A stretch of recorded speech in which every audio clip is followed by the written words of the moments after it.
நீயா நானா ஷோன்ற பேர்ல எடுத்த ஒரு டிராமாவோட ஆர்டிஸ்ட் தான் நாங்கெல்லாம். 31st ரிலீஸ் ஆன நீயா நானா ஷோவுக்கு நானும் போயிருந்தேன். நிறைய மீம்ஸ் பார்த்தேன்.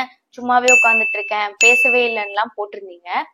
ஆக்சுவலா ஷோ ஸ்டார்ட் ஆன 10 நிமிஷத்துலயே எனக்கு தெரிஞ்சிருச்சு இது வந்து முழுக்க முழுக்க டிஆர்பிக்காக கான்சென்ட்ரேட் பண்ணி ஸ்கிரிப்டடா எடுத்த ஷோன்னு. இதுல நான் பேசி என்ன பிரயோஜனம்? 8 மணி நேரம் எடுத்த இந்த ஷோவை 45 மினிட்ஸா எடிட் பண்ணி போட்டிருக்காங்க. இதுல வந்து நாங்க கொடுத்த வேலிட் டேட்டாஸையுமே வந்து அக்செப்ட் பண்ணிக்க அவங்க ரெடியா இல்ல. இதுல கோபிநாத் சொல்லியும் தப்பு இல்லை, ஏன்னா அவரே வந்து டாக் பேக் கேட்டு கன்சோல்ல என்ன பேசுறாங்களோ அதுதான் பேசிட்டு இருக்காரு. நீயா நானான்ற டெபேட் ஷோல நானா மட்டும்தான் இருந்தது, நீயான்றதே இல்ல. டெலிபரேட்டா ஒரு சைடோட பாயிண்ட மட்டுமே பயஸ்டா காட்டிட்டு இருந்தாங்க, எங்களை அதிகமா பேசவே விடல. நீயா நானா டீமுக்கு ஒரு சின்ன ரெக்வெஸ்ட், இத வந்து மக்களுக்கான ஷோன்னு தானே சொல்றீங்க.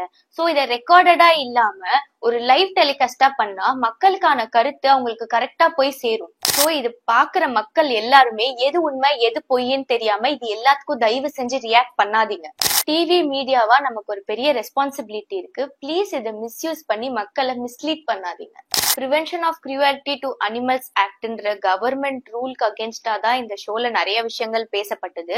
தெருநாய்களுக்கு சாப்பாடு போடுறது, கருத்தடை பண்றது, ரேபிஸ் வேக்சினேஷன் போடுறது எல்லாமே வந்து கவர்மெண்டோட பொறுப்பு. இந்த ஷோல பேசின படவா கோபி அவர்களா இருக்கட்டும், இல்ல ஆக்ட்ரஸ் அம்முவா இருக்கட்டும், சமரனா இருக்கட்டும், இவங்களை யாரையுமே சரியா பேச விடாம பதற வச்சு ஆப்போசிட்ல இருக்கிற 4 பேரை பக்காவா ஸ்கிரிப்ட் பண்ணி உட்கார வச்சு பேச வைக்கிறது, பிளஸ் அவங்களோட பாயிண்ட்ஸை மட்டுமே வேலிடா எடுத்துக்கிறது எப்படி ஒரு டெபேட் ஷோ ஆகும்? இந்த மாதிரி மிஸ்லீடிங்கான கண்டென்ட்னால பாதிக்கப்படுறது நீங்களோ நானோ இல்ல, அந்த வாயிலா ஜீவன்கள் தான். எவ்வளவு விஷயத்த வாழ்க்கையில இக்னோர் பண்ணிட்டு போறோம். அதனால உங்களுக்கு பிடிக்கலன்னா தயவு செஞ்சு இதையும் இக்னோர் பண்ணிட்டு போயிடுங்க. அதுங்களுக்கு சாப்பாடு வைக்கிறவங்களையோ இல்ல அதுங்களை வந்து கேர்டேக் பண்ணிக்கிறவங்களையோ தயவு செஞ்சு இதனால வந்து துன்புறுத்தாதீங்க ப்ளீஸ்.